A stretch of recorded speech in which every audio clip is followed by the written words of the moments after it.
손절 완료. 박나래 씨 이야기입니다. 방송가에서는 지금 박나래 씨가 사라졌죠. 이미 녹화가 된 방송 출연분도 다 삭제가 되고 털어내고 있는 그런 상황입니다. 이 와중에 주사이모 사건은 아직도 추가 폭로가 계속 진행 중인데요. 이제는 주사이모 남편까지 화두에 올랐습니다. 관련 이야기 먼저 들어보겠습니다.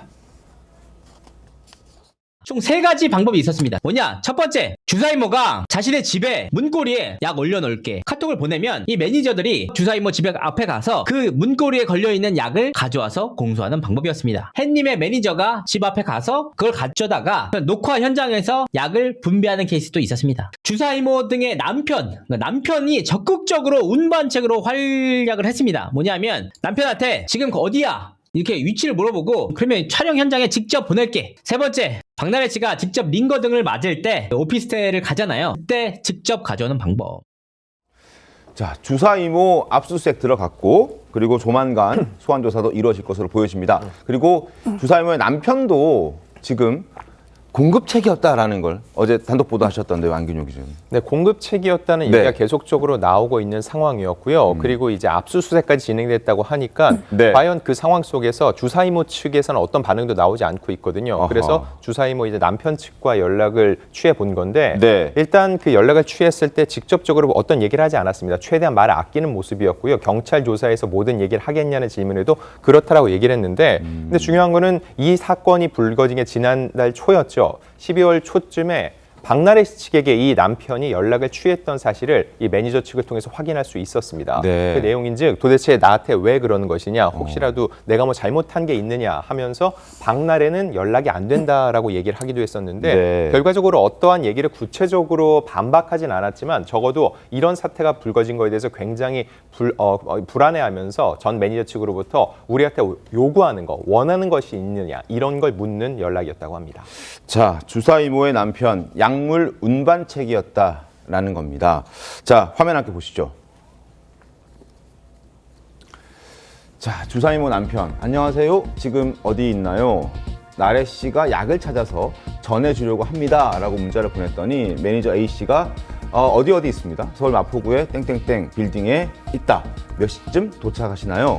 결국 약을 주기 위해서 박나래 씨에게 약을 주기 위해서 주사이모 남편이 운반책을 했다는 게 여기서 팩트로 확인이 되는 겁니다. 카카오 지금 문자를 주고받은 것에서 주로 상암이나 뭐 파주 쪽에서 만났다라는 얘기도 있던데요. 맞습니까? 안준영 기자? 이거 역시 전 매니저 측과 통화를 하면서 들은 이야기인데요. 일단 박나래 씨의 집 근처나 혹은 방송사가 많이 있는 상암 부근에서 만났다는 거죠. 주사이모와 연락을 취해서 약을 받겠다고 얘기를 하면은 형부라는 표현을 쓰기도 했습니다. 자신의 남편이 이런 다른 여성 연예인들보다는 형부라는 관계로 지칭을 했던 것 같고요. 가서 연락을 할 거다 해서 약을 전달했다는 의혹이 계속적으로 제기를 되고 있는 상황인데 이거에 대해서 구체적으로 내가 했다 안 했다에 대해서는 입장을 얘기하지 않았습니다. 다만 제가 통화를 나눴을 때 남편이라고 물었을 때 전화를 끊지 않고 계속적으로 통화는 이어졌습니다. 다만 구체적인 얘기는 없이 이 상황에 대해서 굉장히 불편한 기색을 보였는데 결과적으로는 지금 법무법인이 선임됐다는 얘기도 있었거든요. 혹시 그쪽을 통해서 공식적인 입장을 들을 수 있는지도 물어봤는데 그거에 대해서도 아니라는 답변을 했습니다. 결과적으로 유명인은 아니기 때문에 대중적으로 이름이 오르내리는 것을 굉장히 불편해하는 것 같고요. 결국 모든 것은 경찰 조사 과정에서 밝히겠다는 의지를 사실상 보인 겁니다.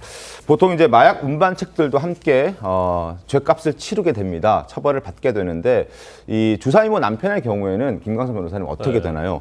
약물을 운반해서 전달을 해줬는데 만약에 이런 경우에도 처벌 대상이 되나요? 마약법 관련해서는 종류가 여러 가지 있어요. 마약이 있고 향정시설 의약품 등이 있는데 일반적인 이제 마약의 경우에는 뭐 운반, 전달, 소지만으로 처벌을 받습니다. 근데 이거 자체는 이제 향정시설 의약품이거든요. 그래서 지금 불법 시술이랄지 불법 링거 뭐 이런 것들에 관여를 했는데 이게 실질적으로는 주도적으로 한 것은 주사이모잖아요. 그리고 남편은 이걸 적극적으로 도와줬어요. 이거 한두 번도 아니고 뭐 6번, 7번에 걸쳐서 이런 식으로 약을 전달했다고 한다면 이제 공범관계 형성되는 거죠. 그러니까 마약법 위반이지만 이 약품의 어떤 특징이 마약이냐 아니면 형정신성이냐 이제 어떤 종류에 따라 달라질 수 있고 전체적으로 보면 적어도 이런 식으로 전달했다는 것은 처방을 받을 수 없기 때문에 대리 처방 받아가지고 모아서 그때그때 전달했다 이렇게 볼 수밖에 없거든요. 그러면 일단 공범 관계가 될 수 있다고 볼 수 있고 네. 방조범은 될 수 있다 이렇게 판단할 수 있습니다. 알겠습니다. 주사이모 남편이 또 전 매니저들에게 섭섭하다라고 호소를 했다고 하는데 이건 어떻게 된 건가요? 그거에 네. 대해서 이제 섭섭하다는 얘기를 한 적이 있냐라고 네. 저는 이제 문자 내용 말을 한 겁니다. 직접 이제 문자를 보낸 다음에 통화는 이루어졌는데 전 매니저 측은 별다른 답변하지 않았고 주로 그 남편이 이야기를 했다고 합니다. 그 와중에 우리가 혹시라도 섭섭하게 한 게 있냐, 우리가 도대체 뭘 어떻게 해야 되냐, 이 상황에서 우리가 뭘 해야 될지 모르겠다라고 계속적으로 좀 신경 토로를 했는데 네. 사실 여기서 좀 상식적으로 생각을 해보면은 신경 토로가 아니라 본인들이 대리 처방을 한 적이 없으면 혹은 약을 전달한 적이 없으면 나는 그런 적이 없는데 왜 당신은 그런 주장을 내놓고 있냐라고 따져야겠죠. 네. 그리고 더 나가서 의료 면허가 있으면은 내가 의사인 거 알지 않냐, 보지 않았냐. 근데 왜 내가 의료인이 아닌 것처럼 얘기를 하느냐라고 먼저 반박을 하는 게 순서인데 그게 아니라 대다수는 감정적인 호소에 보였기 때문에 결과적으로 볼 때는 이 사람이 의료인인지 아닌지에 대한 의혹은 더욱더 확산될 수밖에 없는 겁니다. 그러니까 자기가 운반했다는 거 어느 정도 인정하는 그런 섭섭함을 호소하는 거라고 보시는 거군요. 제가 확인한 대화 내용 중에 내가 운반을 했다라고 직접적으로 인정하는 내용이 들어있지는 않았습니다. 하지만 말씀드렸다시피 그게 핵심적이거든요. 네. 운반을 했다 안 했다, 대리 처방을 했다 안 했다, 이게 가장 중요한데 그거를 안 했다면은 정확히 안 했다라고 얘기하는 게 순서인데 그 순서에 맞지 않았다는 거고요. 또 한간에서는 실제로 남편이 맞느냐에 대한 궁금증도 있습니다. 왜냐하면은 앞서한 방송사에서 주사이모의 집으로 추정되는 곳을 찾아갔을 때 이 남편으로 추정되는 분이 아니오라고선 들어갔다는 거죠. 네. 근데 저와 통화에선 제가 남편이시죠라고 물었을 때 아니라면 아니라고 하고선 끊었을 텐데 그렇지 않았다는 거고요. 그리고 또 전 매니저와 대화 내용 중에 이런 내용이 있었습니다. 땡땡이 엄마가 진짜 중국에서 오래 고생을 한 게 생각이 난다라고 했는데 땡땡이 엄마라고 얘기할 때 통상적으로 아내를 그렇게 지칭을 하죠. 그리고 중국에서 고생을 했다는 얘기를 다시금 한 거는 우리가 중국에서 의학 박사로서 활동을 해왔다는 얘기를 계속 하고 있는데 그 얘기를 뒷받침하는 또 하나의 주장으로 보입니다. 알겠습니다. 자, 여러 의혹들이 꼬리를 물면서 지금 터져 나오고 있는데 박나래 씨는 지금 별다른 대응이 없습니다. 어떻게 지내고 있습니까? 혹시 들으신 바가 있습니까? 취재한 내용이 있나요? 박나래 씨는 지금 현재까지는 지인들하고도 별로 연락을 하지 않고 있고요. 정말 사실상 뭐 사라졌다라고 하긴 하지만 얼마 전에 아시다시피 SNS를 통해서 뭐 본인의 존재감을 드러내긴 했잖아요. 네. 일단은 조용히 있는 것 같고요. 박나래 씨 같은 경우는 사실상 퇴출이라고 말해도 무리가 없습니다. 왜냐하면 지금 이 상황에서는 너무나 불법적인 사항이 많기 때문에 본인이 이제 그것에 대해서 정확한 구체적인 상황을 얘기하지 않고 있고요.